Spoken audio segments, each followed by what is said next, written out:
नमस्ते मित्रों। मैं आपका प्यारा मित्र त्रिलोक आर्य। मैं आज आर्य समाज गरोड की तरफ से आह्वान करना चाहता हूँ, निवेदन करना चाहता हूँ कि जो सर्वदेशिक आर्य प्रतिनिधि सभा ने जो यज्ञ को लेकर के आह्वान किया है, हम सभी देशवासियों को आज 3 मई 2020 रविवार को यज्ञ करना है। यज्ञ को लेकर के मैं ये वीडियो बना रहा हूँ तो स्वाभाविक सा एक प्रश्न वीडियो देखने वालों के मन में उभरेगा कि ये यज्ञ क्यों करें और यज्ञ से जो है क्या लाभ होगा। वो भी ऐसे समय में जब कोरोना महामारी से जो है पूरी देश ही नहीं पूरी दुनिया ग्रस्त है। ऐसी स्थिति में यज्ञ का आह्वान कि सभी लोग जो है घर में रह कर के जो है यज्ञ करें, वो भी एक साथ मिलकर के हमको जो है यज्ञ करना और फिर उसका जो है वर्ल्ड रिकॉर्ड बनाना। तो हमारे धर्म शास्त्रों में मुख्यतः उसमें भी जो है वेद में यज्ञ को कहा है कि यज्ञो व श्रेष्ठतम कर्म। यज्ञ जो है श्रेष्ठ कर्म है और सारे के सारे जितने भी श्रेष्ठ कर्म होते हैं वे सारे के सारे यज्ञ के अंतर्गत आते हैं। उन सभी को जो है हम यज्ञ जो है कह सकते हैं। किंतु हम आज जो है यज्ञ के अंतर्गत जो अग्निहोत्र है इसके विषय में चर्चा करेंगे कि ये जो हवन हम करते हैं इससे क्या लाभ होगा। तो हवन में जो है यज्ञ कुंड होता है, समिधाएं होती है। समिधाएं लकड़ियों को कहा जाता है। समिधाएं होती है और घी होता है और सामग्री होती है। ये 4-5 चीजें होती है। सामग्री औषधियों की बनती है, उत्तम उत्तम प्रकार की बलवर्धक, बुद्धिवर्धक, आरोग्यवर्धक, इम्यूनिटी सिस्टम को स्ट्रॉन्ग करने वाली औषधियाँ होती है उस सामग्री में। तो हवन कुंड के अंदर समिधाओं को रख कर के जो है हम अग्नि को प्रज्वलित करते हैं और उसके अंदर जो है घृत के साथ में घृत की आहुति देते हुए सामग्री की भी आहुति देते हैं। तो आप देखिए कि ऋषि दयानंद के समय में किसी ने यह प्रश्न किया था कि ये इतने इतने उत्तम पदार्थ घी इत्यादि जिससे हमारा बल बढ़ता है और ये इतनी बढ़िया औषधियाँ जो आरोग्य की वृद्धि करने वाली हैं, आप क्यों इस अग्नि के अंदर डाल करके इनको जो है नष्ट करते हैं। तो ऋषि दयानंद ने उस समय एक बात कही थी, एक बात कह डाली थी। वो बात यह थी कि तुम जो है पदार्थ विद्या को नहीं जानते। अब ये पदार्थ विद्या क्या है? साइंस का आप लोगों ने एक नियम पढ़ा होगा कि कोई भी पदार्थ जो है नष्ट नहीं होता, वह जो है अपना रूप परिवर्तन कर लेता है, उसका रूप परिवर्तित हो जाता है। तो जो अग्नि के अंदर हम जो औषधि युक्त सामग्री और घी को डालते हैं, पुष्टिकारक आरोग्यवर्धक औषधियों को डालते हैं, वे सूक्ष्म रूप होकर के वायु में प्रविष्ट हो जाती है। इस बात को ऐसे समझें आप कि जैसे अग्नि के अंदर हम मिर्च डालते हैं तो मिर्च के परमाणु, अग्नि मिर्च के परमाणु को सूक्ष्म रूप करके जो है वायु में प्रविष्ट करा देती है।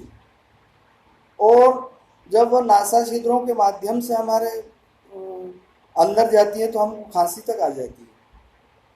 तो जिस प्रकार से जो है अग्नि में मिर्ची डालने से उसका एक अलग प्रभाव होता है, ऐसे ही जो है अग्नि के अंदर हम घृत और औषधि युक्त सामग्री को डालते हैं तो वह अग्नि उसको जो है सूक्ष्म रूप कर देती है और सूक्ष्म परमाणुओं के रूप में परिवर्तित करके वायु के अंदर जो है उसको प्रविष्ट करा देती है।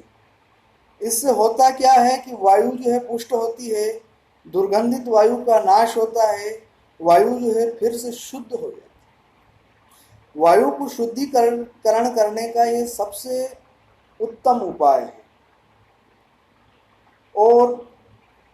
और आप देखिए कि यह जो है वायु में जब प्रविष्ट हो जाती है औषधि युक्त और वायु जब पुष्ट होती है तो वह पुष्ट वायु जो है अंतरिक्ष में जल होता है, समुद्र से जल जो है ऊपर की तरफ अंतरिक्ष की ओर जो है उठता है। उस समय में वायु के संपर्क में ये जल आता है और वायु के संपर्क में जब ये जल जो है वायु के संपर्क में जब आता है तो वह जल भी जो है पुष्ट हो जाता है। वह जल जब पुष्ट होता है तो ऐसा पुष्ट जल वर्षा काल में जो है हमारे खेतों में जाकर गिरता है और हमारी खेतों में जो लगी हुई जो फसलें होती हैं वो पुष्ट हो जाती है। इसके साथ में ये जंगल में जो गिरता है तो जंगल में लगी हुई औषधियाँ, लताएं और जो पेड़ पौधे होते हैं वे सारे के सारे जो है उससे पुष्ट होते हैं। इसके अलावा यही वायु जो है हम नासा छिद्रों के माध्यम से ग्रहण करते हैं या पुष्ट वायु, तो यह पुष्ट वायु जो है हमारे नासा छिद्रों के माध्यम से हमारे फेफड़ों में और फेफड़ों से होती हुई वो ऑक्सीजन के रूप में, पुष्ट ऑक्सीजन के रूप में हमारे हृदय में होकर के जो है हमारे रक्त में जाकर के मिल जाती है। तो इस प्रकार से जो हमारे रक्त को जो है परिपुष्ट कर देती है और हमारा जो है इम्यूनिटी सिस्टम को स्ट्रॉन्ग करती है, हमारी बुद्धि को बढ़ाती है, हमारे बल को बढ़ाती है। यह यज्ञ किस प्रकार से काम करता है इसके विषय में एक और उदाहरण आपके सामने रखूं। एक बार एक गुरु ने अपने शिष्य को कहा, कुछ थोड़ा सा घी देकर के कहा कि आपको जो है इसको 1000 जनों के अंदर बांटना। अब 1000 जनों के बीच में बांटना हो भी थोड़ा सा घी। तो शिष्य ने क्या किया कि उस घृत को लेकर के जो है यज्ञ किया। यज्ञ जब किया तो वह घी जो है, मैंने आपको पहले बताया ही है कि वो जो सारी घी इत्यादि हम डालते हैं सूक्ष्म रूप होकर के वातावरण में फैल जाती है। तो 1000 जनों को तो छोड़ ही दीजिए, उसने जो है इतने से घी से जो है करोड़ों और अरबों लोगों को जो है उसका लाभ पहुंचा। तो वो सूक्ष्म रूप होकर के अनेकों लोगों को जो है उसने लाभ पहुंचा। तो ये यज्ञ की जो विधि है बहुत ही साइंटिफिक है, बहुत ही वैज्ञानिक है। यह हमारी ऋषि महर्षियों की परंपरा है, यह हमारी ऋषि महर्षियों की जो है खोज है और यह खोज जो है बहुत ही वैज्ञानिक है, बहुत ही साइंटिफिक है। इसका हम लाभ उठाएं और अधिक से अधिक जो है हम अधिक से अधिक मात्रा में जो है सभी मिलकर के यज्ञ करें घरों में रहते हुए ही। मेरा ऐसा संपूर्ण देशवासियों से निवेदन है कि सभी जो है आज 3 मई 2020 रविवार को यज्ञ करें। अब आप लोग का प्रश्न ये होगा कि हमें तो यज्ञ इत्यादि करना नहीं आता, हम कैसे यज्ञ करेंगे? हम आपके इस वर्ल्ड रिकॉर्ड में किस प्रकार से जो है आपका जो है सहयोग कर सकते हैं? तो आपको भी जो है यज्ञ ही करना है और यज्ञ करने के लिए आपको कुछ विशेष नहीं करना है। आप कुछ मात्रा में जो है घी ले लीजिए कुछ समुदाय ले लीजिए, मैंने समुदाय में लकड़ियाँ, लकड़ियों में विशेषतः आम, पीपल, बरगद, खैर इत्यादि की लकड़ियों को आप ले लीजिए। और यज्ञ कुंड कहीं से प्राप्त हो जाए तो ले सकते हैं, और यदि प्राप्त नहीं भी होता हो तो आप जो है ईंटों के द्वारा भी जो है यज्ञ कुंड का निर्माण कर सकते हैं। इसके अलावा तगारी जो होती है उसको भी लेकर के उसमें भी आप जो है यज्ञ कर सकते हैं। और यदि आपको इस प्रकार की संविधाएं भी प्राप्त ना हो तो आप जो है गाय का गोबर के जो कंडे होते हैं उनको भी लेकर के जो है जला सकते हैं। और कुछ मात्रा में घी ले लीजिए, कंडे या संविधाएं ले लीजिए और यज्ञ कुंड के अंदर उनको जमा लीजिए। और जमाने के बाद में अब आप कहेंगे कि ये इतना तो हम कर लेंगे, लेकिन हमको जो है मंत्र इत्यादि का कोई ज्ञान नहीं है, हमको मंत्र इत्यादि याद भी नहीं और आते भी नहीं। तो मैं आपसे कहना चाहता हूँ कि आप सभी लोगों को गायत्री मंत्र तो याद ही होगा, और गायत्री मंत्र भी यदि याद ना हो तो महामृत्युंजय मंत्र तो याद हो गई, और वो भी अगर याद ना हो तो उस परमपिता परमात्मा का जो मुख्य नाम है ओम, ओम स्वाहा, ओम स्वाहा के साथ में भी आप जो है आहुति दे सकते हैं। मंत्रों को, जिनको मंत्र याद है वे मंत्र पढ़ेंगे, अंत में जो है स्वाहा कहने के साथ में उस यज्ञ कुंड के अंदर जो है समिधा के अंदर पहले अग्नि को प्रविष्ट करा, उसके बाद में गायत्री मंत्र के द्वारा या फिर महामृत्युंजय मंत्र के द्वारा मंत्र बोलने के अंत में स्वाहा बोलते समय में उसके अंदर जो है घृत और सामग्री की आहुति देनी है।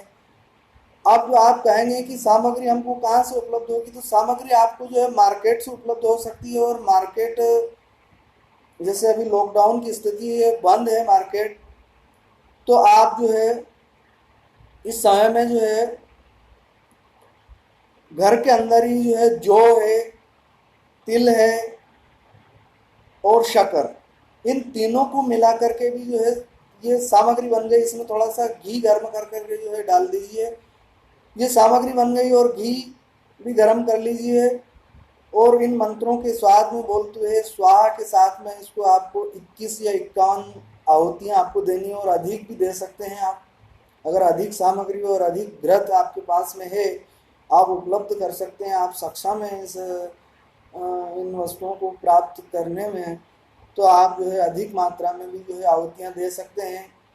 ये आहुतियाँ हमारे इम्यूनिटी सिस्टम को स्ट्रॉन्ग करेगी, हमारे बल को बढ़ाएगी, हमारी बुद्धि को बढ़ाएगी, हमारे वातावरण को शुद्ध करेगी। और वातावरण के अंदर जो कोरोना वायरस के जो बैक्टीरिया हैं और अन्य भी जो बैक्टीरिया है, उन सारे के सारे बैक्टीरिया का जो है नाश करने में ये यज्ञ की जो विधि है बहुत ही साइंटिफिक है, बहुत ही वैज्ञानिक है।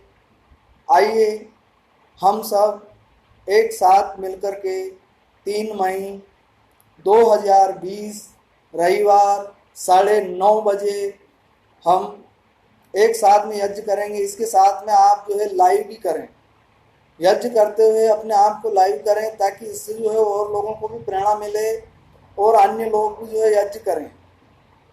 तो आज जो है मैं सभी भारत देशवासियों से निवेदन करता हूँ कि हम सब साथ में मिलकर के यज्ञ करेंगे, और यज्ञ के द्वारा हम कोरोना वायरस की इस लड़ाई में हम साथ मिलकर के लड़ेंगे। तो आइए मेरे साथ आप सभी देशवासी मिलकर के, और हम सब लोग जो है एक साथ मिलकर के जो है यज्ञ करेंगे और औरों को यज्ञ करने की प्रेरणा देंगे। इसी के साथ में ओम शांति, सभी को सादर नमस्ते।